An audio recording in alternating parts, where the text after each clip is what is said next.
Salut à tous. Ah oui, non, du coup, non. Non. Salut à tous. Salut. Je vous préviens, on est chafouin, on est chonchon comme on dit. Ah oui, c'est pas la joie aujourd'hui, on avait beaucoup d'attentes après l'épisode 5 et malheureusement on a vraiment été déçus ce matin. Ouais, le résultat c'est le pire épisode de la saison. On en parle tout de suite dans le meilleur d'after. Bon, on vous avait prévenu, on est ronchon et on a des raisons de l'être. C'était clairement ce qu'on appelle un épisode fantôme. Il s'est strictement rien passé et si l'épisode n'avait pas existé, ça aurait été exactement la même chose. Ça fait 6 épisodes qu'on nous explique que le plan est en marche. Je pense qu'on a compris maintenant. Enfin, là, en marche, il commence quand même à y avoir quelques petits accros dans le plan de Rick. Et surtout, le vrai problème de cette saison et de cet épisode, je sais pas ce que t'en penses, mais c'est qu'on multiplie les intrigues, on multiplie les fronts et du coup on se perd complètement, on sait plus du tout où ça va. C'est le vrai problème de The Walking Dead depuis presque une saison et demie maintenant. C'est complexifier de manière totalement fausse la série, juste pour se donner l'air d'être une série intelligente, mais ça tourne en rond et surtout on n'avance pas d'un poil. Il y a des épisodes totalement vides, ça c'est depuis le début de la série, il y en a comme ça au moins 1 ou 2 par saison et c'est vraiment dommage. Ouais, c'est vraiment inégal et cet épisode c'est un peu un miroir déformant de l'épisode précédent où on avait beaucoup d'attentes puisqu'on s'était dit que enfin la série commençait à décoller, notamment au niveau des dialogues et tout, ça devenait beaucoup plus approfondi, beaucoup plus profond et alors là, grosse déception. Ouais, comme d'habitude. Comme je l'ai dit, on nous dit attention, il se prépare à préparer des trucs, on n'en peut plus. Allez-y les gars, foncez, quoi, faut que ça avance. Oui, on a eu un trailer qui était assez prometteur avec plein de scènes qui nous donnaient vachement envie et malheureusement on est allé de déception en déception. Typiquement, on voit dans la bande-annonce le retour de Jadis, on se dit trop cool, la folie. Carrément. Sauf que là, énorme déception, on la voit 4 secondes dans un truc qui est construit scénaristiquement n'importe comment. C'est juste que Rick a quand même été prisonnier, que Jadis n'a pas voulu l'aider et... Bis repetita, c'est ça, il n'y a aucune ingéniosité, il n'y a aucune invention. C'est dommage, en plus de gâcher un personnage comme Jadis, je sais que toi tu l'aimes et moi aussi. Ouais, génial. Et on en demande plus au niveau du scénario quand on parle d'un personnage comme ça, pas simplement un retour en arrière et un truc qui avance pas. Et une autre intrigue qui retombe aussi un peu comme un soufflet, c'est celle de Michonne et de la Fat Lady. Michonne qui commence à se rebeller un peu et qui veut aussi aller voir ce qui se passe au sanctuaire. Du coup, elle part avec Rosita en expédition et elle va tomber en fait sur la Fat Lady un peu par hasard, comme par hasard. La Fat Lady, au passage, la Fat Lady. On sait qu'ils en parlaient la semaine dernière, Negan en parlait comme d'une arme décisive, on pensait que c'était la mitrailleuse ou même certains pensaient que c'était l'hélicoptère. Et là en fait c'est un camion rempli d'enceintes, un peu décevant aussi mais bon. Avec un petit air d'opéra, c'est bien, ça nous met un peu de musique. Bah oui, non mais voilà. Donc au final, toi, ce qui s'avérait être un truc qui aurait pu être hyper intéressant retombe comme un soufflet, comme tu l'as dit, j'adore cette expression, puisque Daryl et Tara débarquent avec leur camion de je ne sais où, et au final c'est un arc narratif qui a été créé, qui dure je sais pas 10 minutes, on dirait que c'est vraiment du remplissage et c'est pour passer le temps et occuper les téléspectateurs, c'est un peu du foutage de gueule. Le seul point positif quand même de cette mission, c'est la réunion des 4 personnages de Daryl, Michonne, Rosita et Tara, qui sont quand même des persos assez cool, qui en veulent, assez vénères. C'est aussi un peu ceux qui se rebellent durant cette saison, donc ça peut quand même nous sembler assez prometteur pour la suite, et on peut se dire qu'ils vont aller faire un peu les badass dans le sanctuaire. Même si encore une fois, c'est comme d'habitude, une attaque ciblée et désorganisée, on aura l'occasion d'en reparler tout à l'heure, mais bon, au moins on a une sorte de mini-team assez sympa. Ouais, on a une mini-team un peu badass qui se dirige vers Negan. Encore une autre petite déception, c'est avec le personnage de Siddiq. C'est quand même un nouveau perso, donc on s'attendait à un truc un peu sympa, un peu frissonnant, et bah pas du tout. Tout qu'on nous a vendu, en tout cas c'était la théorie principale, que c'était un personnage hyper torturé, qui a passé beaucoup de temps tout seul, qui est censé être complètement fou. Là on voit quelqu'un d'un peu raisonnable, insipide, aucun intérêt, un peu fade, je suis d'accord. Ok, il a tué 237 rôdeurs, mais il nous balance Oui, mais il nous balance un truc très hollywoodien. La croyance de sa mère, il faut en tuer le plus possible pour les délivrer. Ça donne des discussions avec Carl, mais lunaires, ou sur la relation entre les parents et les enfants. Ça gâche, normalement, l'arrivée d'un nouveau personnage dans The Walking Dead, c'était toujours le frisson, c'était la folie. Là, ça retombe comme un soufflet. J'adore le dialogue. J'adore cette expression. L'autre conclusion qu'on peut tirer quand même de cet épisode, c'est qu'on piétine toujours, on ne sait pas du tout où on va, et donc on est toujours assez dispersé. Alors on a retrouvé notamment Ezekiel et Carol. Alors Ezekiel il va pas bien. J'avais annoncé moi, je l'avais annoncé. Il est pas bien. L'autre il nous fait une crise existentielle de l'espace. On accumule les signes bien lourds. Tu sais, il est dans son théâtre, il est sur scène. Il y a que des métaphores sur ouais, je sais pas si je dois jouer mon rôle, c'est chiant, c'est chiant. Et on fait un remake de la scène avec Carol où ils s'étaient déjà vus dans le théâtre, les deux pleurent, s'avouent à moitié leur amour. C'est assez larmoyant, ouais, c'est pas du tout Walking Dead. Bon, vous avez prévenu, on est vénère, on est en train de démonter l'épisode, mais honnêtement, là c'est.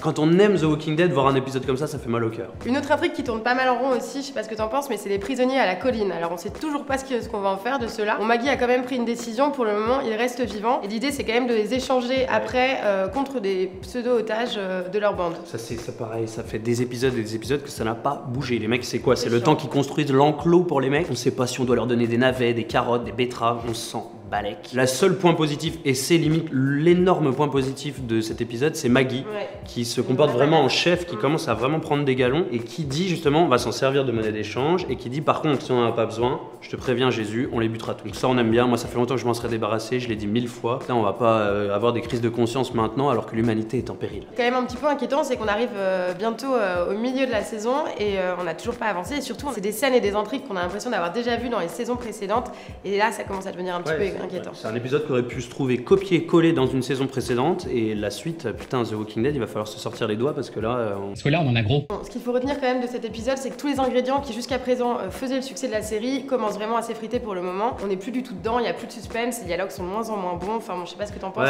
Il n'y a plus d'enjeu, c'est ça le truc, il n'y a plus d'enjeu, il n'y a plus de créativité, et normalement The Walking Dead c'était des idées aussi bien au niveau du scénario, des dialogues, de ce qui passait même au niveau de la peur pour les personnages. Là on sait même pas, enfin tu vois Carl se démener avec des zombies ou des walkers. Moi, ça m'a fait comme ça. Oui, mais tu sais qu'il peut pas se passer de délire, il peut pas perdre un œil comme il l'a perdu la dernière fois. Il peut pas y avoir de galère, et ça c'est un peu trop tracé et ça fait un peu chier. Oui, il y a de moins en moins de manichéisme, on essaye de nuancer un peu les personnages et de dévoiler aussi leur zone d'ombre, et ça c'est quand même pas mal. Ouais. Oui. Je sais pas, je suis pas tellement emballé, mais oui, effectivement. Fort de positif. Non, mais il casse la frontière entre le bien et le mal, allez, admettons. Mais en fait, ce qui est surtout triste maintenant, c'est qu'un épisode où il n'y a pas Negan, c'est un épisode qui perd vachement en saveur. Ça, je t'avais dit. Oui, je sais que t'es fan. Même Rick, je comprends pas. Rick, il marche, il trace, et puis là, il finit torse nu dans un container. Tout nu même, je crois. Ah, il est nu. Ok, bah il se tape des délires. Lui, il a complètement perdu la boule. Et dernier truc qui, moi, me révolte, mais genre me révolte, en bon fan de films d'action incroyables, comme les Fast and Furious. Le mec le glisse partout. Non, la réal et les effets spéciaux de The Walking Dead, c'est devenu du grand n'importe quoi. Une série qui a un succès comme ça, qui a un budget comme ça, tu peux pas faire ça, t'as pas le droit. Et la scène, on a encore eu une scène magnifique dans cet épisode, c'est la scène du lance-roquette. Le mec se prend une roquette, il disparaît, c'est un tour de magie le truc. Le mec il est plus là, faut arrêter. Honnêtement, ça gagnerait à être soigné un peu plus, parce que là on dirait vraiment une série B. Bon, vous l'avez compris, il n'y a pas grand chose à sauver dans cet épisode. Je citerai quand même un personnage qui pour moi a été au-dessus dans cet épisode, c'est Maggie justement. Maggie qui démontre qu'elle est un grand chef, un grand stratège aussi, et qu'elle n'a pas peur de faire des victimes, puisqu'elle dit clairement à Jésus en allant contre son avis, Jésus au passage qui fait vraiment chier avec sa morale à dessous, elle lui dit voilà, s'ils sont pas utiles, je les buterai parce qu'on peut pas les garder. Donc Maggie est en train de s'affirmer, et c'est bien pour la série, on a besoin d'un mec un peu badass, et si c'est une meuf qui doit le faire, bah tant mieux. Alors moi aujourd'hui j'ai choisi Michonne parce que cet épisode marque quand même son grand retour dans la série, ça fait quand même plusieurs épisodes qu'on l'avait même pas vu. Bon, elle est toujours assez convalescente, hein, c'est pas encore la grande forme, mais bon, ça s'annonce quand même assez prometteur pour la suite. Bon, la semaine dernière, ça m'aurait étonné, c'est la team Negan qui a gagné. Là, il me faut clairement une victoire parce qu'on est en fin novembre, je suis en dépression totale. Aidez-moi, s'il vous plaît. Team Maggie, et vous aurez bien évidemment une récompense. Team Michonne.